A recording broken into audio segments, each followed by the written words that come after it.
بسم اللہ الرحمن الرحیم۔ السلام علیکم، آپ دیکھ رہے ہیں الف نیوز اور میں ہوں آپ کے ساتھ ماجد علی۔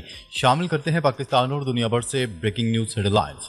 بھارتی نیوی افسر کا تہلکہ خیز اعتراف، پاکستان نے واقعی ہمارے طیارے گرائے۔ نیوز رپورٹ کے مطابق بھارتی نیوی کے کیپٹن شیو کمار نے انڈونیشیا میں دفاعی کانفرنس کے دوران ایک ایسا سچ بول دیا جس نے بھارت کے اندر ہلچل مچا دی۔ اس نے اعتراف کیا کہ بھارت کے کچھ جنگی طیارے واقعی گرائے گئے۔ اس کی وجہ دشمن کی طاقت نہیں بلکہ بھارتی سیاسی قیادت کی ناکامی تھی۔ اس نے واضح طور پر کہا ہے کہ اگر ہمیں جنگ کے آغاز میں پاکستان کے ایئر ڈیفنس سسٹمز اور فوجی تنصیبات کو نشانہ بنانے کی اجازت دی جاتی تو ہمارے طیارے کبھی نہ گرتے، لیکن سیاسی قیادت بالخصوص مودی نے فوج کو روک دیا۔ یہی وجہ تھی کہ رافیل طیارے تباہ ہوئے۔ انڈونیشیا جو فرانس سے رافیل خریدنے والا تھا اب چینی جے-10C طیاروں میں دلچسپی لے رہا ہے، کیونکہ پاکستانی ایئر فورس نے جنگی میدان میں رافیل کو مات دے دی۔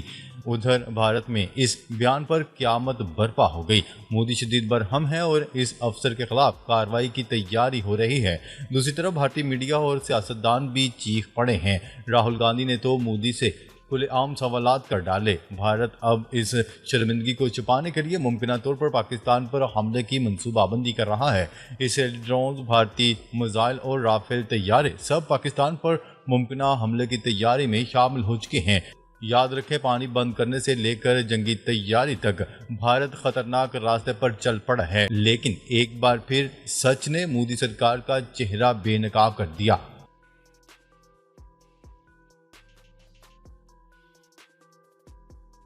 خبر کے اگلے حصے میں بات کرتے ہیں۔ ایران نے جنگ ختم ہوتے ہی پاکستان کا شکریہ ادا کر کے نیا اتحاد مضبوط کر دیا۔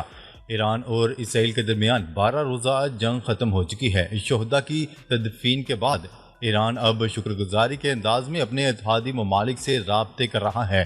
اس دوران ایران کے آرمی چیف میجر جنرل عبد الرحمان موسوی نے پاکستانی ہم منصب کو فون کر کے جنگ کے دوران پاکستان کی حمایت پر شکریہ ادا کیا، جبکہ ایرانی پارلیمنٹ میں بھی پاکستان کا شکریہ ادا کیا گیا تھا۔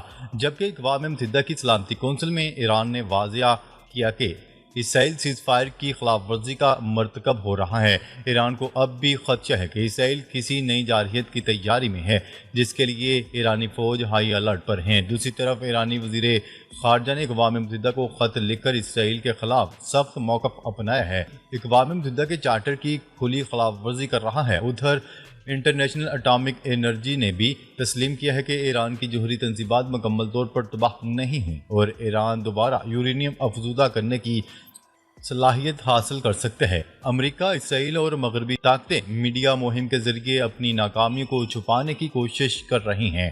فائنانشل ٹائم نے انکشاف کیا کہ اسرائیل کے حملے کے وقت فوردو جوہری مرکز میں یورینیم ذخائر موجود ہی نہیں تھا۔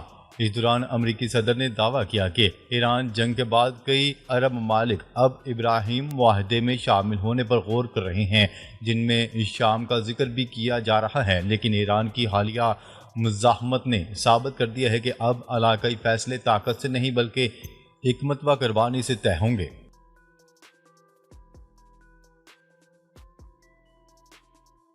خبر کے اگلے حصے میں بات کرتے ہیں روس کا یوکرین پر سب سے بڑا حملہ، F-16 تباہ، نیٹو ہائی الرٹ پر۔ روس اور یوکرین کے درمیان جنگ نے ایک نیا خطرناک موڑ اختیار کر لیا ہے۔ دنیا کر رہی ہے مگر میدان میں صورتحال بالکل مختلف ہو گئی۔ رات گئے روس نے یوکرین پر اب تک کا سب سے بڑا فضائی حملہ کیا، جس میں مختلف شہروں پر 500 سے زائد میزائل اور ڈرونز داغے گئے، جس سے کیف، لیفیو، مائکولائف اور اوڈیسا سمیت کئی شہروں کو نشانہ بنایا گیا۔ یوکرین کا دعویٰ ہے کہ ان میں سے 475 میزائلوں کو تباہ کر دیا گیا، لیکن سب سے بڑا نقصان یوکرین کا F-16 لڑاکا طیارہ گرنے کی صورت میں ہوا، جس میں نہ صرف طیارہ تباہ ہوا بلکہ حملے میں پائلٹ بھی مارا گیا۔ روسی میڈیا کے مطابق یہ طیارہ ڈرون انٹرسیپٹ کرتے ہوئے گر کر تباہ ہوا۔ اس دوران نیٹو نے فوری طور پر اپنے جنگی طیارے فضا میں بھیج دیے، کیونکہ خدشہ تھا کہ روس کی طرف سے حملے میں توسیع ہو سکتی ہے۔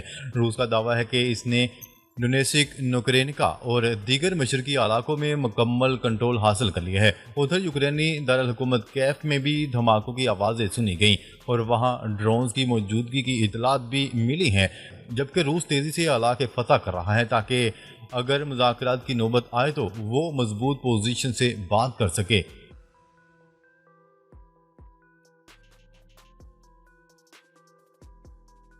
خبر کے اگلے حصے میں بات کرتے ہیں۔ فرانسیسی صدر ایمانوئل میکرون نے ایرانی ہم منصب مسعود پزشکیان سے ٹیلی فونی گفتگو کی، جس میں دونوں رہنماؤں نے جوہری پروگرام کے حوالے سے تبادلہ خیال کیا۔ نیوز ایجنسی کی رپورٹ کے مطابق فرانسیسی صدر ایمانوئل میکرون نے کہا کہ ایران IAEA کو اپنا کام دوبارہ شروع کرنے کی اجازت دے اور مذاکرات میں بیلسٹک میزائل پروگرام کو بھی شامل کریں گے۔ دوسری جانب ایرانی وزیر خارجہ نے اقوام متحدہ کو خط لکھ دیا۔ خط میں ایران کی جانب سے امریکہ اور اسرائیل کو جارحہ ملک قرار دینے کا مطالبہ کیا گیا۔ ایرانی وزیر خارجہ نے اقوام متحدہ کو خط میں لکھا کہ جوہری تنصیبات کو نشانہ بنانا عالمی معاہدے کی خلاف ورزی ہے، حملے کرنے والوں کو ازالہ کرنا ہوگا۔ دوسری جانب فوکس نیوز کو انٹرویو دیتے ہوئے امریکی صدر ڈونلڈ ٹرمپ کا کہنا تھا کہ ایران کو پتہ بھی نہیں تھا کہ ہم کب اور کیسے حملہ کریں گے۔ یورینیم کو منتقل کرنا مشکل اور خطرناک کام ہے۔ ایرانی سائٹ پر موجود افراد نے صرف خود کو بچانے کی کوشش کی۔ امریکی حملوں سے پہلے ایران نے یورینیم منتقل نہیں کیے۔ ڈونلڈ ٹرمپ کا مزید کہنا تھا کہ جوہری معاملے پر ایران کے ساتھ 60 دن تک بات چیت ہوئی۔ میرا موقف واضح تھا، ایران کے پاس جوہری ہتھیار نہیں ہونے چاہیے۔ ایران جوہری طاقت حاصل کرنے کے قریب تھا۔ یاد رہے کہ اسرائیل اور ایران کی 12 روزہ جنگ کے دوران شہید ہونے والوں میں ایرانی پاسداران انقلاب کے میجر جنرل محمد باقری اور جوہری سائنسدان محمد مہدی شامل تھے۔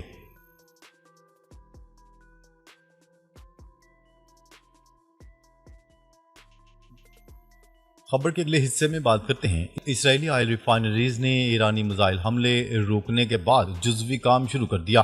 اسرائیلی ریفائنری نے جزوی طور پر ازسر کام شروع کر دیا ہے۔ یہ بات حیفا میں آئل ریفائنری کی طرف سے اتوار کے روز بتائی گئی ہے۔ ان آئل ریفائنریز کے لیے اسرائیل ایران جنگ کے دوران وقفے سے ہونے والی ایرانی میزائل حملوں کی وجہ سے کام کرنا ممکن نہ رہا تھا۔ نیز ایرانی میزائل حملوں میں انہیں نقصان بھی پہنچا تھا، اس لیے اسرائیل نے پچھلے 2 ہفتوں سے ان آئل ریفائنریز کو بند کر رکھا تھا۔ اب ایران کے ساتھ جنگ بندی کے نتیجے میں قدرے سکون آنے کے بعد ان کی مرمت کر کے انہیں چالو کرنے کی کوشش کی جا رہی ہے۔ تاہم بتایا جا رہا ہے کہ ابھی ان ریفائنریز پر جزوی کام ہی ہو سکے گا۔ یہ ریفائنریز اب بتدریج ہی پہلے والے معمول کے مطابق کام کر سکیں گی، جیسا کہ اسرائیل کی آئل ریفائنریز نے تل ابیب میں ایک ریگولیٹری فلائنگ میں کہا کہ وہ بتدریج کام بحال کر رہی ہے اور ممکنہ طور پر مکمل بحالی ماہ اکتوبر میں ہی ہو سکے گی۔ بتایا جا رہا ہے کہ جنگ کے دوران ریفائنریز کو $250 ملین کا بڑا نقصان ہوا ہے، لیکن یہ نقصان حتمی نہیں ہے۔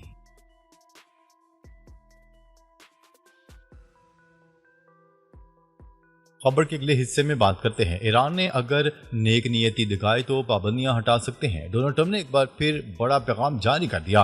امریکی صدر ڈونلڈ ٹرمپ کا کہنا ہے کہ اگر ایران نیک نیتی کا مظاہرہ کرے تو امریکہ اس پر عائد پابندیاں ختم کر سکتا ہے۔ انہوں نے یہ بات امریکی ٹیلی ویژن چینل فوکس نیوز کو دیے گئے ایک انٹرویو میں کہی۔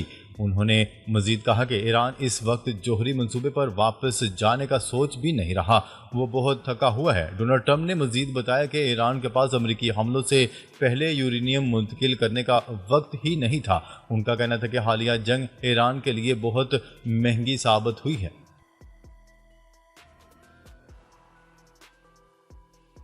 خبر کے اگلے حصے میں بات کرتے ہیں۔ اسرائیلی فوج کی پناہ گزین اسکول پر بمباری، مزید 68 فلسطینی شہید۔